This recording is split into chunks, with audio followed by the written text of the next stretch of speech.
Bonjour Agnès Pannier-Runacher. Bonjour Romain Desarbre. Invité de la grande interview CNews Europe 1, vous êtes ministre de la Transition écologique. On va parler de tous les sujets, évidemment, mais on va parler beaucoup du budget et du prix de l'électricité, parce que les Français veulent savoir si leur facture va augmenter ou pas. Vous allez augmenter la TICFE. Alors, c'est un nom barbare, comme on dit, c'est la taxe intérieure sur la consommation finale d'électricité. Une grosse taxe sur l'électricité. Elle avait baissé à 50 centimes par mégawattheure pendant la crise de l'énergie. Est-ce que vous allez l'augmenter et de combien? On lit que vous allez l'augmenter jusqu'à 50 euros. Qu'elle va augmenter de 50 euros. Alors, cette taxe va effectivement augmenter. Il y a d'abord une première chose qui est la fin du bouclier énergétique. Vous savez, comme vous le disiez, que lorsque le coût de l'électricité, le coût de fourniture pour l'énergéticien qui ensuite va vous vendre de l'électricité à vous particuliers, s'est envolé, nous avions baissé toutes les taxes de façon à limiter l'impact sur la facture des Français. Aujourd'hui, cette taxe revient à son niveau initial. Ça, c'est le premier élément.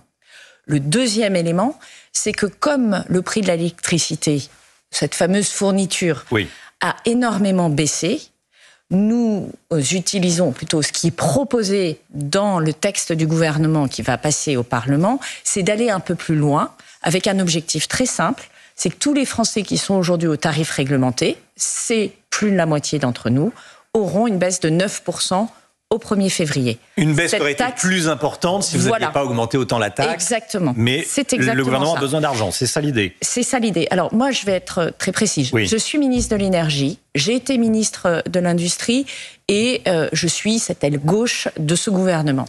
Je serai très vigilante dans la discussion avec les parlementaires pour m'assurer de trois choses. La première chose, c'est que la façon dont nous le faisons permette de ne pas handicaper les industriels. Les industriels, ils payent aussi l'électricité et ils payent aussi des taxes. Il ne faut pas que ça ait un impact sur la croissance. Exactement. Et surtout sur leur compétitivité relative par rapport à d'autres pays. Donc on va regarder ça. La deuxième chose, c'est évidemment le pouvoir d'achat des Français.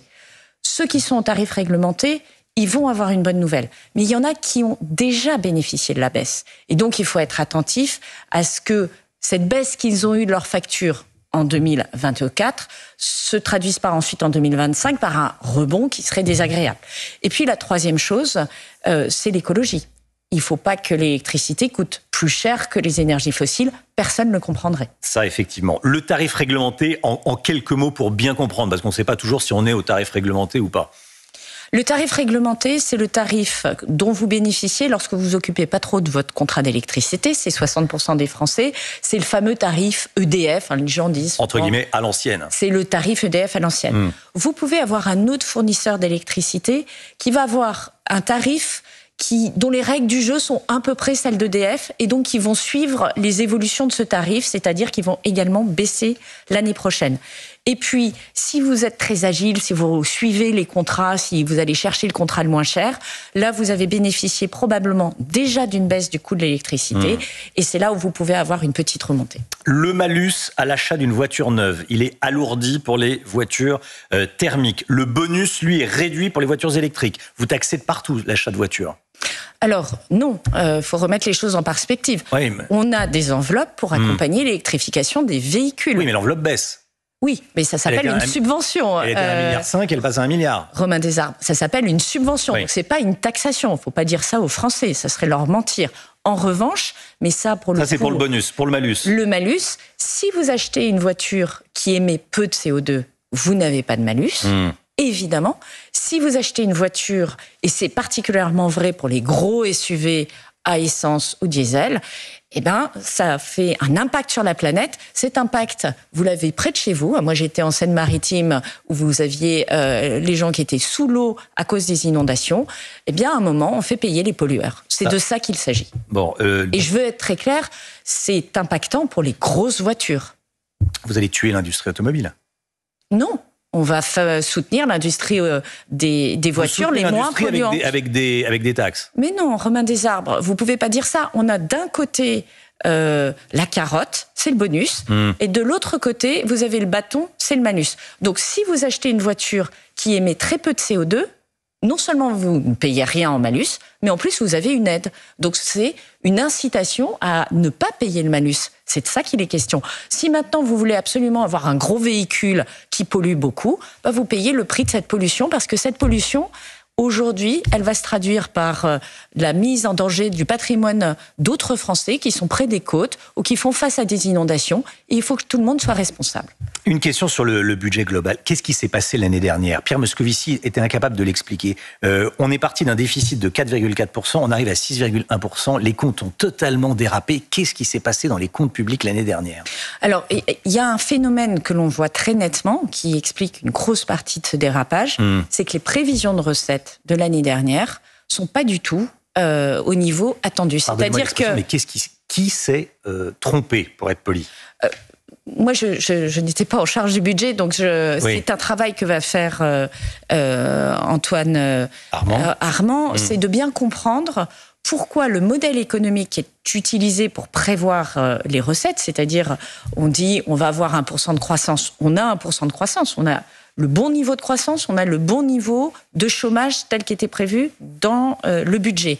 Et on n'a pas le bon niveau de recettes. Pourquoi cette croissance fait qu'on n'a pas autant d'impôts sur les sociétés et autant de TVA qu'attendu. C'est ça qu'il faut comprendre, mais l'écart, il est déjà de plus de 20 milliards d'euros, ne serait-ce que sur ces deux lignes.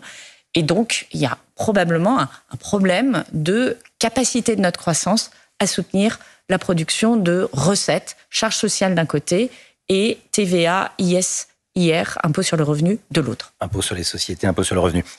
C'est la grande interview CNews Europe 1 d'Agnès Pannier-Runacher, ministre de la Transition écologique. L'augmentation des pensions de retraite, repoussée de janvier à juillet. Ça, vous l'assumez parfaitement. Vous disiez que vous étiez l'aile gauche de la Macronie. Écoutez, moi, je suis députée du Pas-de-Calais. C'est un point dont on a discuté avec un certain nombre de personnes sur le terrain. Je crois que les gens se disent, si effectivement les efforts sont vraiment partagés, si effectivement on va, tout le monde se prend en main et ça nous évite d'avoir à payer plus cher nos intérêts, les intérêts qui sont liés à la dette financière, ce qui serait une catastrophe parce que cet argent qu'on paye aux investisseurs qui portent notre dette, on l'utilise pas pour des politiques publiques. On peut faire cet effort-là, mais il faut qu'il soit ciblé, ponctuel et que tout le monde joue le jeu. Donc c'est très exactement de ça qu'il est question. Maintenant, c'est une proposition. Tout le monde peut jouer le jeu, y compris les retraités. Tout le monde, c'est ça le message. Tout le monde peut effectivement prendre sa part. C'est une proposition, encore une fois, qui est mise par le gouvernement sur la table. Si les groupes politiques qui sont autour de l'hémicycle à l'Assemblée nationale et au Sénat ont de meilleures propositions, on les examinera volontiers. Vous avez probablement vu ce que dit Jean-Philippe Tanguy, député Rassemblement national. Il dit que ce budget est inacceptable. Mais Jean-Philippe Tanguy, il dit à la fois qu'il faut baisser les dépenses, mais en même temps qu'il ne faut pas baisser chacune de ces dépenses individuellement. Donc, qu'il nous explique comment on arrive à baisser le déficit avec l'équation que nous avons. Parce que, ne lui en déplaise, mais l'essentiel des dépenses dans un budget de finances publiques, c'est la partie sociale, c'est les retraites, c'est l'assurance maladie, c'est l'assurance pour les accidents, les maladies professionnelles. C'est tout ce chapitre-là, c'est la famille, c'est tout ce chapitre-là qui représente plus de la moitié des dépenses publiques. Donc, nous, on est prêts à travailler de bonne foi avec tous les groupes politiques pour trouver les meilleurs réglages dans un objectif de justice sociale, de justice fiscale et surtout de vérité sur le budget. Ça va passer par 49.3. Vous n'aurez pas de majorité pour voter ce budget. Mais moi, je ne fais pas les questions et les réponses avant de rentrer dans la mêlée. On m'a plusieurs fois dit que des textes que j'ai portés ne seraient pas... Une majorité pour le voter ? On m'a plusieurs fois dit que des textes que je portais n'avaient aucune chance d'être votés et j'ai réussi à les faire voter. Donc je n'ai aucune raison aujourd'hui d'injurier l'avenir et surtout de ne pas compter sur la responsabilité de l'ensemble des groupes politiques. On parlait des SUV tout à l'heure, du malus sur les SUV. Des Français ont subi des inondations. Vous êtes allé sur le terrain, d'ailleurs en Seine-et-Marne, si je me trompe pas. Tout à fait. À Coulommiers. À Coulommiers, avec les restes de l'ouragan Kirk. Sandrine Rousseau a dit que c'était de la faute de la croissance économique s'il y avait des inondations. C'est en gros ce que vous disiez à l'instant. C'est à cause de ceux qui roulent en SUV. Vous êtes d'accord avec elle ? Alors, il ne faut pas confondre croissance économique et émissions de CO2. L'idée est la même. Non, rien à voir. Rien à voir, Romain Desarbres. Je vous donne un exemple. En 2023, on a baissé nos émissions de CO2 de 5,8%. Et nous avons eu de la croissance économique. Donc, surtout, ne racontons pas que la baisse des émissions de CO2, c'est la décroissance et c'est le malheur. Ça n'a rien à voir. Ce que nous sommes en train de construire, C'est une trajectoire où on change les modes de déplacement, de logement, de chauffage. Je vous donne un exemple.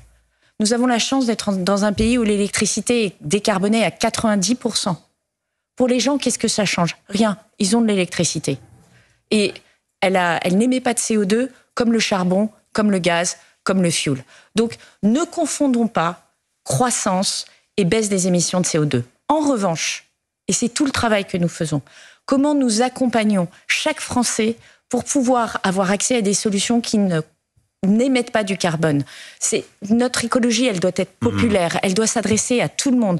Moi, j'habite dans la ruralité. Comment je fais pour chauffer ma maison? Est-ce que j'ai une solution qui fonctionne? Est-ce que la température, est-ce que la pompe à chaleur, ça va fonctionner dans ma maison? Est-ce que je peux avoir accès à des aides pour la rénovation thermique? C'est ça le sujet que se posent les Français, et c'est là où nous devons être au rendez-vous. On parlait de croissance à l'instant. Vous avez probablement entendu ou lu Gérald Darmanin qui dit que l'un des vrais problèmes de l'économie française, c'est qu'on ne travaille pas assez. On ne travaille pas assez. On ne travaille pas assez dans le public, on ne travaille pas assez dans le privé. Qu'est-ce que vous en pensez, vous êtes d'accord avec lui ou pas? Moi, je pense que le sujet, c'est qu'on ne produit pas assez de richesse. Ça revient, oui. Alors, en travaillant, fait pareil, si on travaille plus longtemps, on produit plus de richesse. Ce dont on s'est aperçu, c'est que la productivité française a baissé.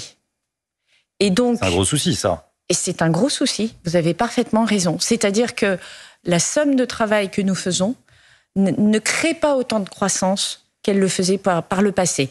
Est-ce que c'est parce qu'on n'est pas positionné sur des activités à valeur ajoutée suffisante? Et c'est tout l'enjeu de la réindustrialisation. C'est tout l'enjeu de pouvoir remettre en France des activités qui créent beaucoup de richesses. Donc, est-ce qu'il faut que les Français travaillent plus? Moi, c'est un sujet qui doit être travaillé avec les partenaires sociaux, mais là aussi, ne lançons pas. Une idée sur le sujet. Si je puis me permettre, moi, ce qui m'intéresse surtout, c'est que les Français soient positionnés sur des métiers qui créent de la richesse pour eux, c'est-à-dire qu'ils soient mieux rémunérés et qui créent de la richesse pour le pays. Et c'est tout l'enjeu de la réindustrialisation. Si vous voulez une idée qui fonctionne pour créer de la croissance et créer de la richesse, c'est ce combat de la réindustrialisation. Je pense qu'il est plus porteur que de savoir si on travaille 1 heure de plus, 1 heure de moins. Je vous dis pourquoi. Parce qu'aujourd'hui, les Français travaillent 38 à 39 heures en moyenne avec les heures supplémentaires. Bruno Retailleau veut abroger la circulaire Valls qui permet la régularisation d'environ 30 000 sans-papiers chaque année. Qu'est-ce que vous en pensez, vous? Vous savez, on a déjà tous les outils pour lutter contre l'immigration illégale et surtout pour lutter contre les passeurs. Et donc, de quoi parle-t-on avec la circulaire Valls? On parle de femmes et d'hommes qui travaillent en France, qui travaillent dans les cuisines de nos restaurants, qui travaillent pour garder nos enfants, pour prendre soin de nos aînés. Et ce sont souvent les mêmes qui s'inquiètent de la régularisation de ces personnes qui ont choisi la France et qui prennent leur part de la charge de la collectivité, qui n'accepteraient à aucun prix d'exercer les métiers indispensables qu'ils exercent en France. Bruno Retailleau dit qu'il y a 500 000 étrangers qui sont au chômage en France et qui ont des papiers, eux. Pourquoi pas commencer par leur donner du travail à eux plutôt qu'à des gens qui sont en situation illégale en France? Ça s'entend comme argument. Mais personne ne les empêche d'avoir accès à du travail. Donc il faut peut-être se poser la question, pourquoi vous avez des gens aujourd'hui qui n'acceptent pas les conditions de travail et les métiers difficiles? Et peut-on reprocher à quelqu'un qui travaille, qui est installé depuis des années, qui paye ses cotisations sociales, qui fait le choix de la France, qui s'est intégré, qui parle le français, peut-on lui reprocher d'être ce qu'il est et de demander à être naturalisé? Moi, je suis pour que les gens qui choisissent la France, qui choisissent ses valeurs, qui prennent leur part de l'effort collectif, puissent être reconnus. Je pense que l'effort et le mérite doivent être reconnus. Ça n'a rien à voir avec des gens... Qui doivent permettre d'obtenir des papiers. Vous n'êtes pas d'accord avec Bruno Retailleau, alors? S'ils font leur part du travail, s'ils nous aident, y compris, parce qu'il y a beaucoup d'hypocrisie. Mais si je vous suis, Agnès Pannier-Runacher, mais Romain Desarbres, vous n'êtes pas d'accord avec Bruno Retailleau? Non, je ne suis pas d'accord avec Bruno Retailleau, comme sur plusieurs sujets. Je ne suis pas d'accord avec Bruno Retailleau. Et c'est pour ça que nous sommes un gouvernement de coalition avec des familles politiques différentes. Et que notre objectif, c'est de trouver des points d'équilibre, non seulement entre nous au sein du gouvernement, mais surtout à l'Assemblée nationale et au Sénat. Parce qu'encore une fois, celui qui fera les lois, ceux qui feront les lois, c'est les députés et les sénateurs. Une dernière question, Agnès Pannier-Runacher, ministre de la Transition écologique. Vous avez refusé de serrer la main d'un député RN, Flavien Termet, qui a dû démissionner depuis. Vous regrettez ou pas mais je de ne pas serrer la main? Alors, je vous rassure, non seulement je lui ai dit bonjour, parce que je suis quelqu'un de poli, mais je lui ai serré la main en dehors de l'hémicycle. Mais je ne serre pas la main aux idées du Rassemblement national. Et je vous invite à regarder cette séquence très intéressante de 2012. En 2012, François Fillon, Jean-François Copé, Gérald Darmanin ne serrent pas la main à Marion Maréchal Le Pen. C'est un acte politique. Bien sûr qu'ils disent bonjour à Marion Maréchal Le Pen à l'extérieur de l'hémicycle. Mais ce qu'ils manifestent c'est de dire les idées du Rassemblement national ne me conviennent pas et je ne me mets pas en scène dans une forme de compromission avec le Rassemblement national. Ça n'empêche pas que ce soit des élus qui ont été élus par les Français, qui ont une légitimité démocratique. Et dont vous allez avoir besoin pour voter des textes. Et dont j'aurais peut-être pas besoin si le nouveau Front populaire assume ses responsabilités et prend toute leur part dans l'examen des textes. S'ils bloquent pour bloquer, forcément, les textes passeront avec d'autres voix. S'ils font le travail de passer des amendements et de créer le rapport de force qu'on a à l'Assemblée nationale en disant « je vote votre texte à condition qu'on l'améliore sur tel ou tel aspect », alors bien entendu, on le votera sans les voix du Rassemblement national. Le Rassemblement national, c'est 140 députés. Le nouveau Front populaire, à peu près 190. Le Bloc central, 160. La droite républicaine, 50. C'est ça, les rapports de force à l'Assemblée nationale. Agnès Pannier-Runacher, ministre de la Transition écologique, était l'invitée de la grande interview CNews Europe 1. Merci beaucoup, bonne journée à vous. Merci à vous.